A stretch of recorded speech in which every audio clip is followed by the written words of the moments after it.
معزز مکرم محتشم علماء کرام، علاقے کے معززین حضرات، باہر سے تشریف لانے والے مہمانان گرامی،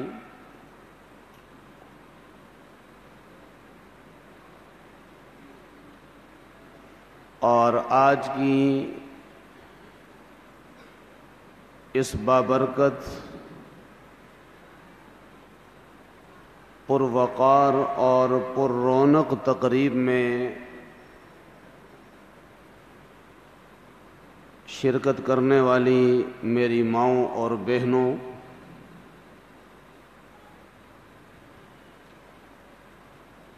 سب سے پہلے تو میں ان خوش قسمت عالمات و فاضلات کہ جنہوں نے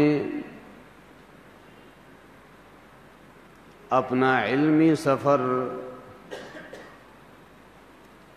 ایک مقام تک پہنچایا،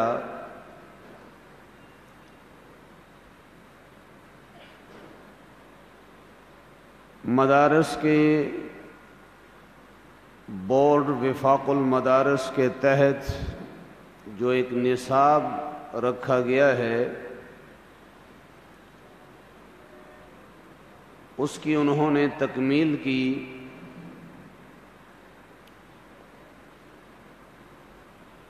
میں اس مبارک موقع پر ان فاضلات، ان کے والدین، عزیز و اقارب اور ادارے کے منتظمین کو مبارکباد پیش کرتا ہوں۔ دعا ہے کہ اللہ تبارک و تعالی ان کو ہمیشہ کے لیے اپنے اساتذہ اور اپنے والدین کے لیے صدقہ جاریہ بنائے، اور آنے والی زندگیاں نبی پاک صلی اللہ علیہ وسلم کے اسوہ کے مطابق گزارنے کی توفیق عطا فرمائے۔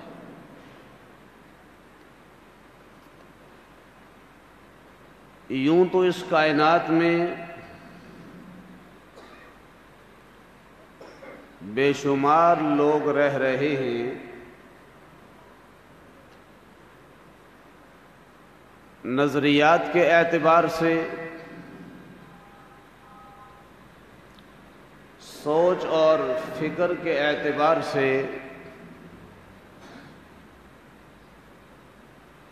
ہر آدمی اس دوڑ میں لگا ہوا ہے کہ میں زیادہ سے زیادہ ترقی پر چلا جاؤں،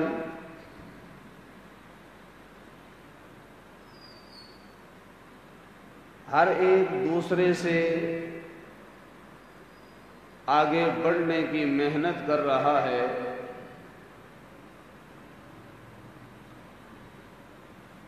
لیکن میرے محترم بزرگوں،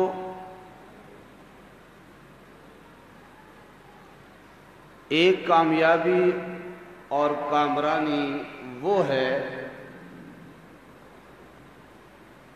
جس کو دنیا کے لوگ اپنے لیے کامیابی سمجھتے ہیں۔ ان کی کامیابی کی انتہا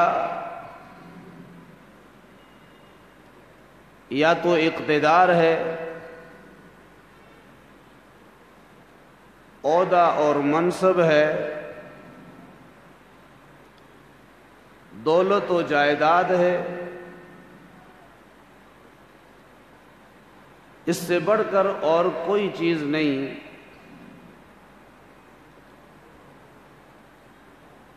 لیکن ایک کامیابی وہ ہے جس کو میرے اور آپ کے رب نے کل کائنات کے خالق اور مالک نے کامیابی کہا ہے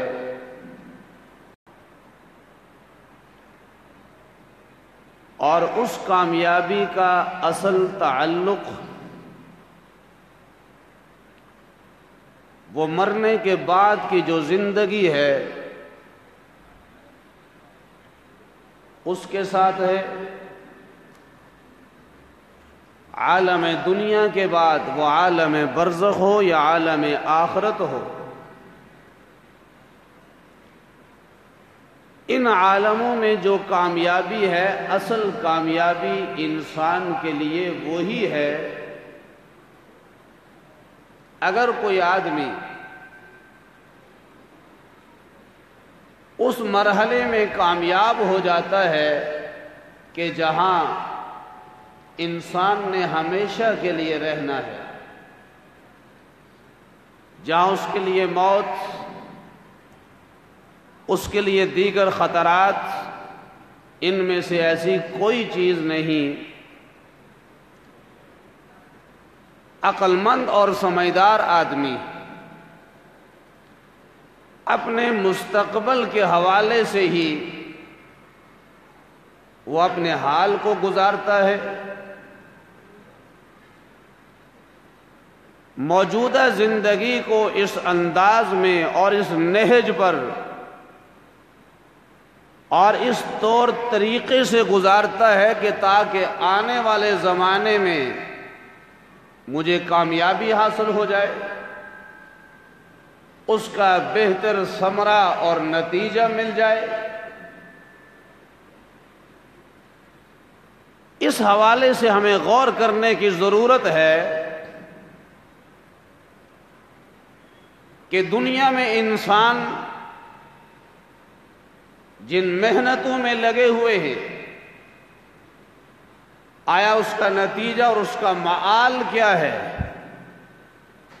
یہ ایک سوال ہے جو ہم سب کے سامنے ہے۔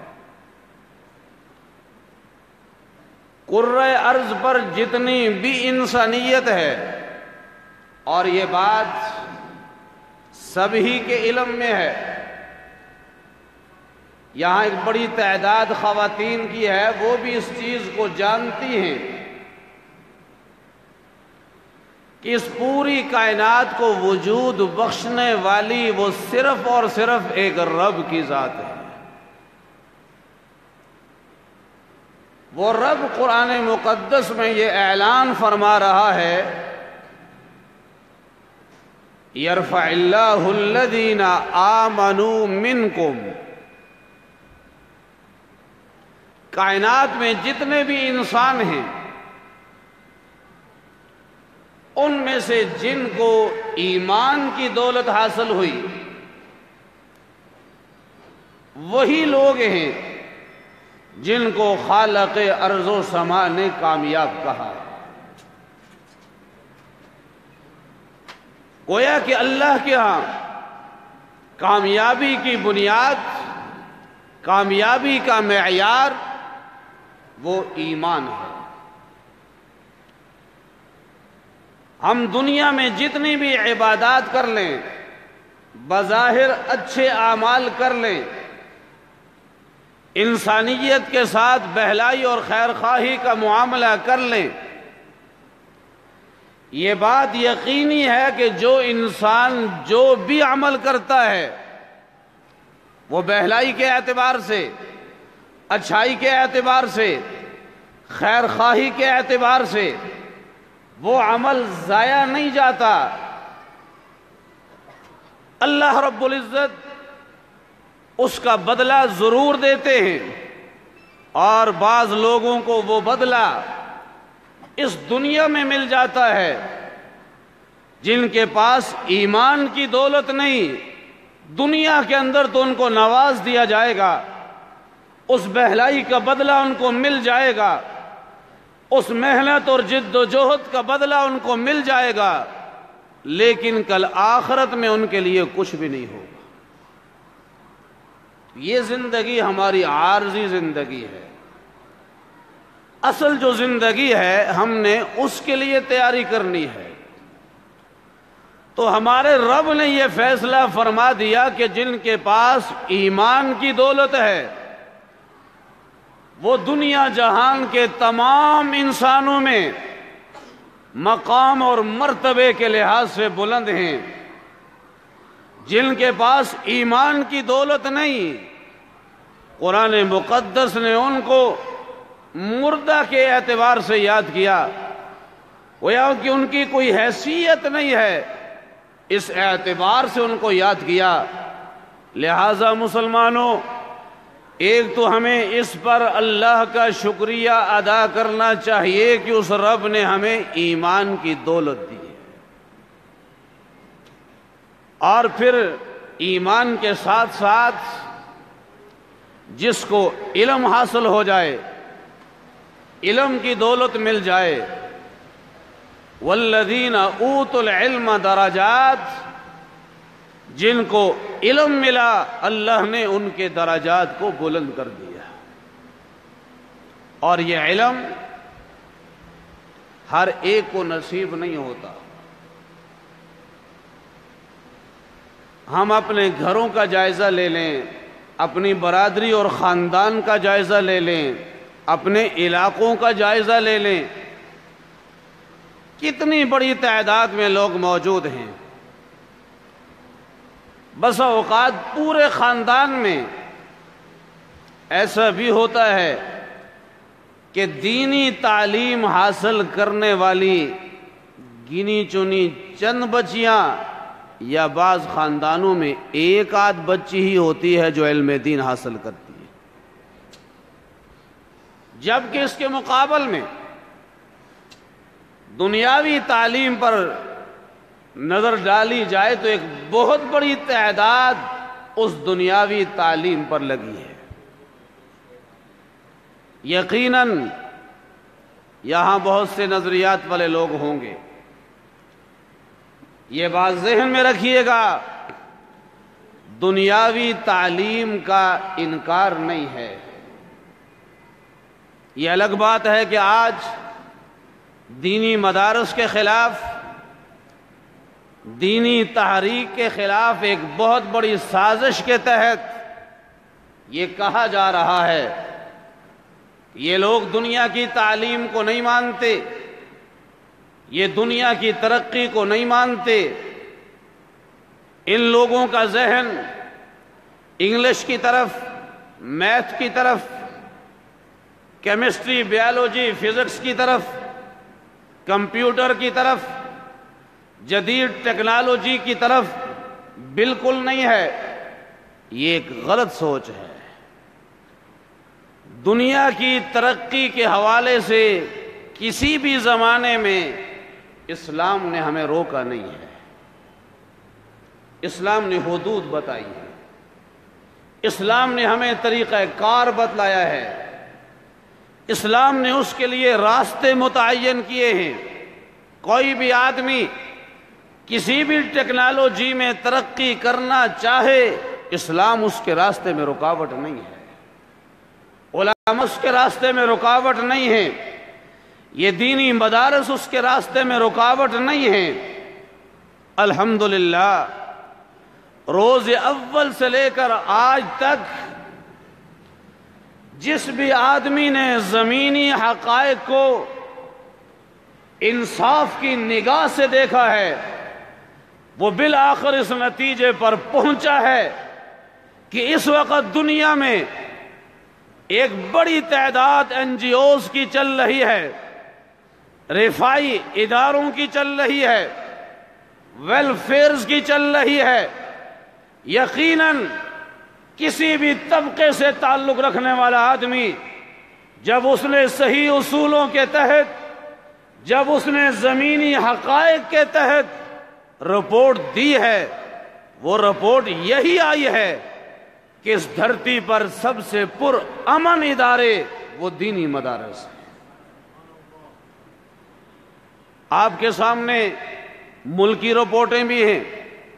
بین الاقوامی رپورٹیں بھی ہیں. انتہائی سخت ادوار کے اندر بین الاقوامی ٹیموں نے آ کر جب یہاں کے مدارس کا سروے کیا اور وہ رپورٹیں آپ کے ایوانوں تک پہنچی۔ یہودیت اور عیسائیت سے تعلق رکھنے والی ان مشینریوں نے بھی بالآخر یہ فیصلہ دیا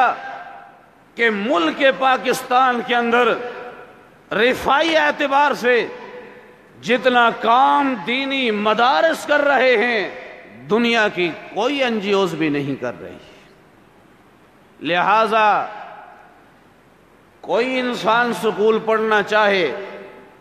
وہ کمپیوٹر میں مہارت حاصل کرنا چاہے، وہ میڈیکل کے شعبے میں جانا چاہے، وہ انجینئرنگ کے شعبے میں جانا چاہے، وہ ہوائی بازی کے سلسلے میں آگے بڑھنا چاہے، اسلام اس کے راستے میں رکاوٹ نہیں ہے۔ اس تعلیم کی ضرورت ہے، مرد و خواتین میں ضرورت ہے مستقبل کے حوالے سے، لیکن اسلام نے کچھ حدود رکھی ہے۔ اس طریقے کے مطابق، ان حدود کے مطابق جہاں ہم اس دنیا کو حاصل کریں، اس دنیا کو ہم ضرورت کی حد تک حاصل کریں۔ آج ہم نے دنیا کو بنیاد بنا دیا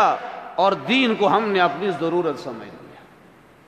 معاملہ برعکس ہو گیا۔ لہذا میں خصوصاً اپنی ماؤں بہنوں کی خدمت میں عرض کروں گا، چونکہ 80 سے 90% نظام تقریباً خواتین کے ہاتھ میں ہوتا ہے۔ مرد اپنے گھر سے باہر کام کاج کے حوالے سے، ڈیوٹی کے حوالے سے،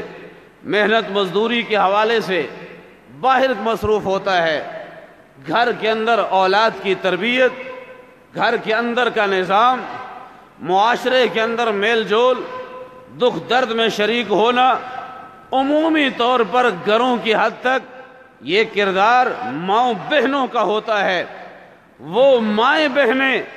جب اس لحاظ سے ان چیزوں کا خیال کریں گی، انشاءاللہ تعالی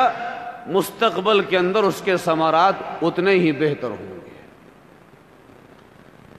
نبی پاک صلی اللہ علیہ وسلم نے فرمایا، طلب العلم فریضۃ علی کل مسلم،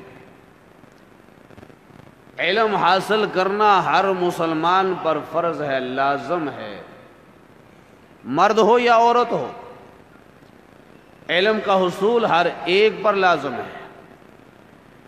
اس کا یہ مطلب قطعاً نہیں ہے کہ معاشرے کی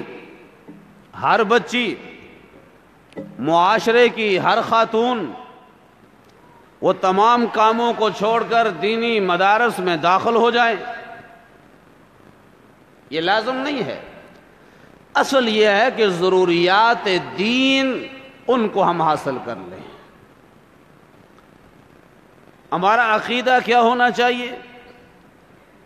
ہمارے ذمے کون سی عبادات ہیں، ان کو ادا کرنے کا کیا طریقہ ہے، معاشرے کے اندر معاملات کے اعتبار سے ہمیں کیسے چلنا ہوگا، اخلاقیات کے اعتبار سے ہمارے اخلاق کیسے ہونے چاہیے، معاشرت کے اعتبار سے ظاہر ہے یہاں رشتہ داریاں ہیں، تعلق والے ہیں،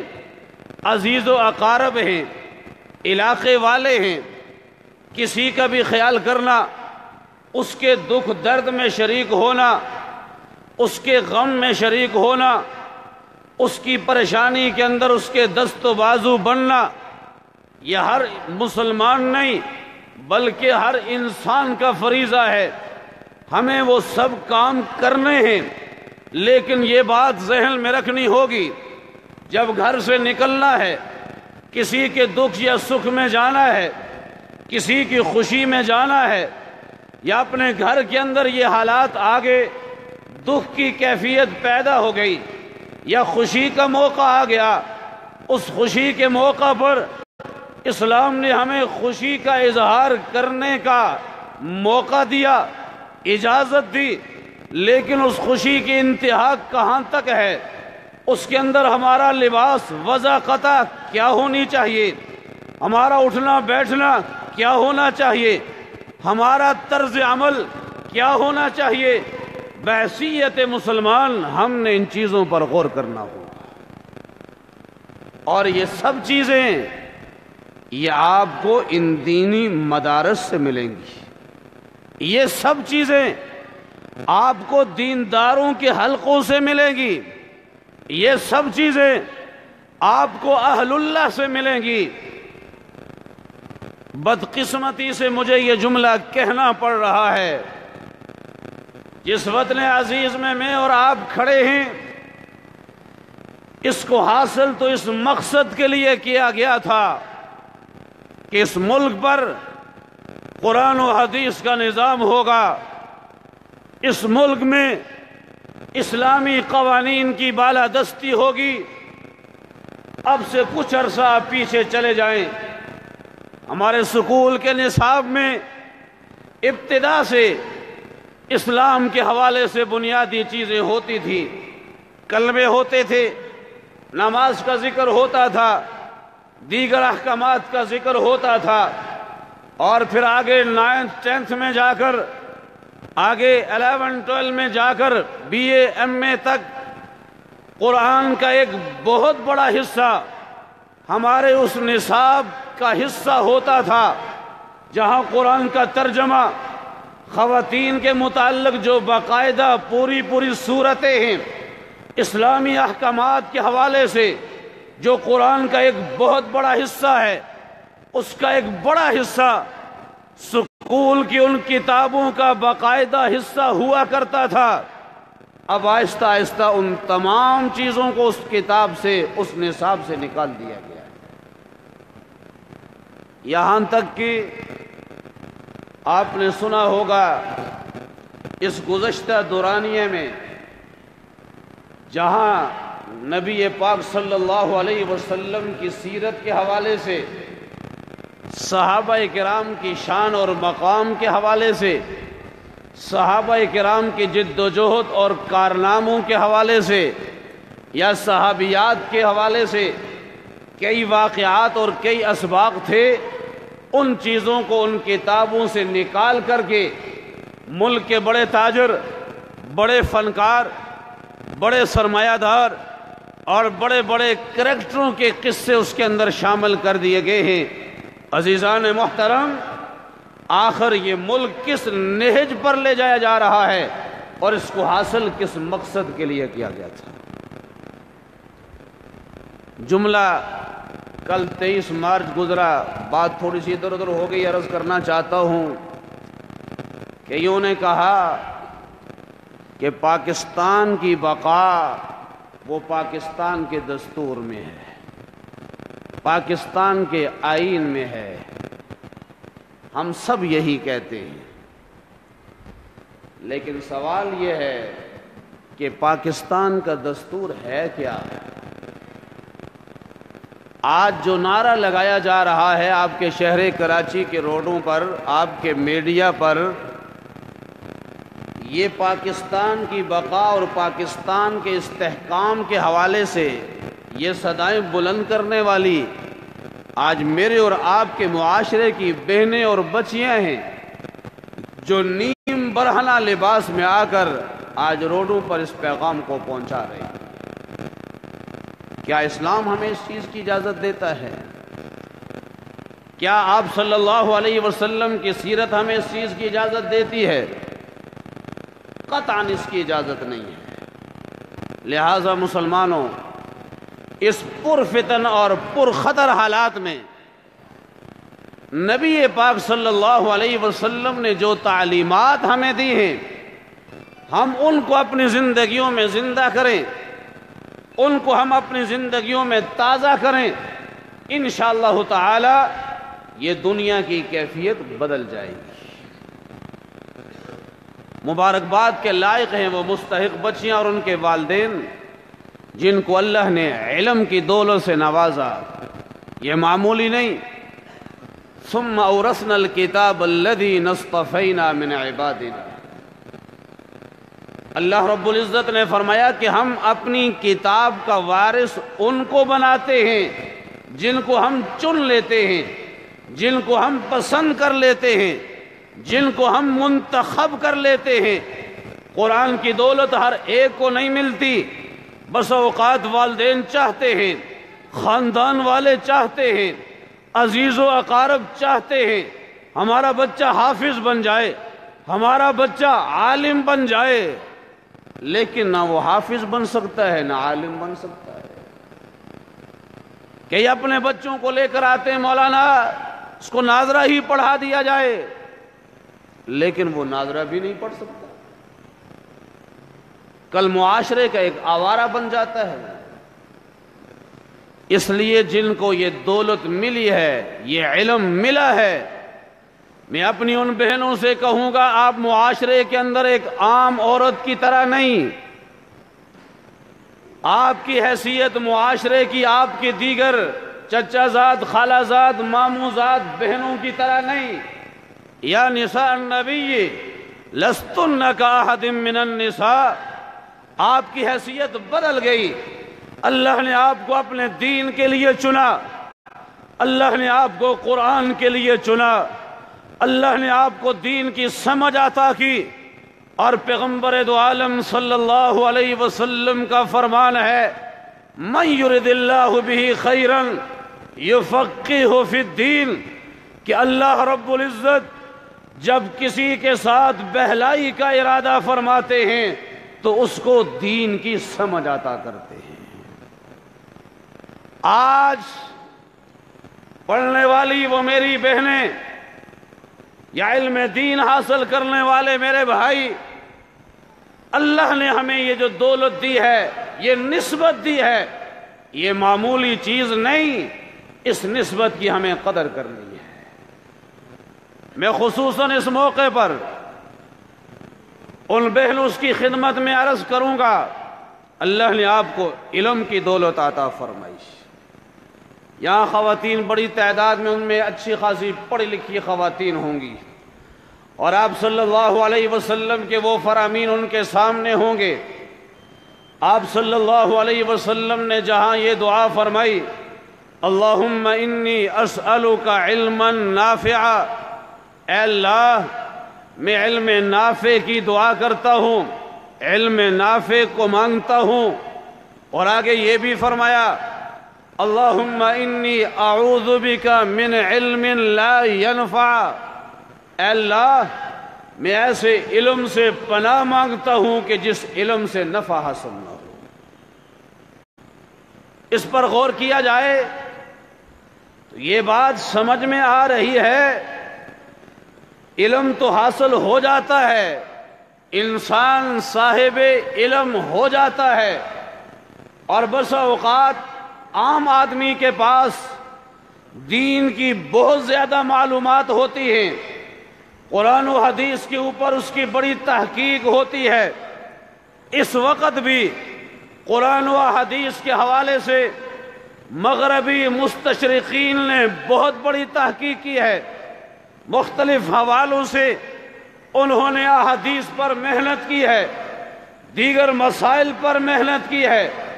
مسلمانوں، معلومات کا آنا الگ بات ہے، علم کا آ جانا الگ بات ہے، علم کا حاصل ہو جانا یہ بھی اللہ کی ایک بہت بڑی رحمت اور کرم ہے، لیکن اصل یہ ہے کہ اس علم کے مطابق ہماری زندگیوں میں عمل ہو۔ میں خصوصاً اپنی ان بہنوں کی خدمت میں عرض کروں گا، آج آپ عالمہ بنی ہیں، آپ کی چادر پوشی ہوگی، انعامات سے نوازا جائے گا، یقیناً جب گھروں میں جائیں گے تو گھر والے بھی عزیز و اقارب کو بلا کر شاید تقریب کا اہتمام کریں۔ کل ایک بڑی عجیب بات ہوئی، ایک صاحب نے کہا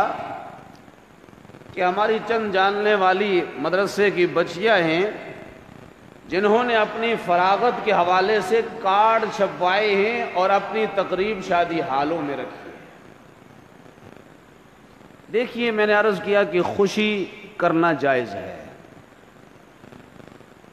لیکن اگر شادی حال میں تقریب ہو رہی ہے، وہاں پردے کی کوئی پاسداری نہیں ہے، وہاں اسلامی احکامات کی کوئی رعایت نہیں ہے، وہاں ننگی فلمیں بن رہی ہیں، وہاں تصویر کشی ہو رہی ہے، جہاں ہمارے ہاں پردے کا اہتمام نہیں، پتہ چلا کہ فاضلہ اپنے رشتہ داروں کے ساتھ کھڑی ہو کر تصویر کشی کروا رہی ہے، تو مجھے بتائیے کہ کل خدا کے ہاں کیا جواب دیا جائے گا۔ اس لیے میں مبارکباد کے ساتھ یہ فکر بھی دوں گا،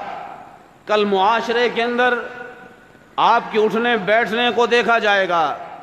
آپ کی گفتگو کو دیکھا جائے گا،